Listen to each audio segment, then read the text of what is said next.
नमस्कार, मैं अंशिका मधवाल।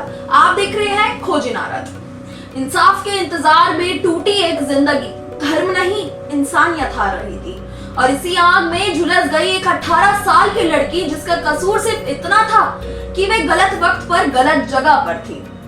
भारत जैसे देश जहां साल में 2 बार नवरात्रि मनाई जाती है, कन्याओं को देवी के रूप में पूजा जाता है, उसी भारत देश में कन्याओं को हवस का शिकार बनाया जा रहा है।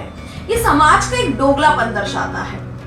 हाल ही में हुए मणिपुर की मई 2023 की जातीय हिंसा से जुड़ा एक बेहद दर्दनाक और संवेदनशील मामला एक बार फिर सामने आया।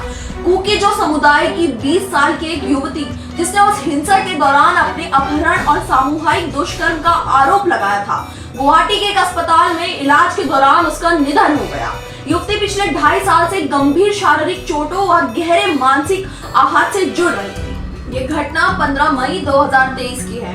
मणिपुर में जातीय हिंसा अपने चरम पर थी। इसी दौरान इम्फाल के न्यू चेकान इलाके में एक एटीएम के पास से इस युवती का अपहरण कर लिया गया।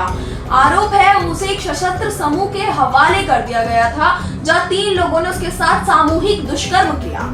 इसके बाद उसे एक नाले में फेंक दिया।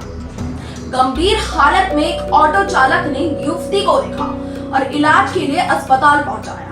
उस समय युवती की उम्र महज 18 साल थी। पीड़िता ने जुलाई 2023 में कांगपोकपी पुलिस को शिकायत दी, जिसके बाद इम्फाल ईस्ट के पोरमपत थाने में एफआईआर दर्ज हुई। लेकिन हैरानी की बात यह है कि 2.5 साल बीत जाने के बाद भी ना तो किसी आरोपी की पहचान हो पाई और ना ही किसी को गिरफ्तारी में लिया गया। इस दौरान युवती ने मणिपुर, नागालैंड और असम के कई अस्पतालों में इलाज करवाया। गंभीर शारीरिक चोटों के साथ साथ वे लगातार मानसिक तनाव, सांस लेने में दिक्कत, नींद न आने और गहरे सदमे से जूझती रही। गर्भाशय से जुड़ी गंभीर समस्याओं के चलते उसकी हालत लगातार बिगड़ती चली गई। आखिरकार 10 जनवरी 2026 को गुवाहाटी के एक अस्पताल में इलाज के दौरान युवती ने दम तोड़ दिया। परिजनों का कहना है कि वे इंसाफ की उम्मीद में आखिरी सांस तक संघर्ष करती रही। मणिपुर में मई 2023 से मैतेई और कुकी जो समुदाय के बीच जातीय संघर्ष जारी है। इस हिंसा में अब तक 260 से ज्यादा लोगों की जान जा चुकी है और 60,000 से अधिक लोग अपने घरों से बेघर हो चुके हैं। हजारों घर, चर्च और मंदिर जला दिए गए हैं। महिलाओं के खिलाफ हिंसा की कई घटनाएं सामने आई, लेकिन ज्यादातर मामलों में अब तक न्याय नहीं मिल पाया। इस मामले ने एक बार फिर सवाल खड़ा कर दिया है, क्या हिंसा की शिकार महिलाओं को समय पर न्याय मिल पाता है? क्या कानून की धीमी रफ्तार ने एक और जिंदगी छीन ली?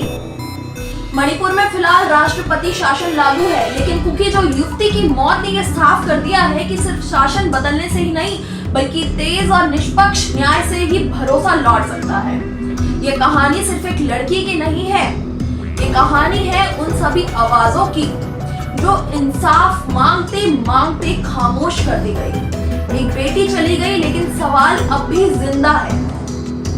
फिलहाल के लिए इतना ही और अधिक खबरों के लिए देखते रहिए खोज इनारत। धन्यवाद।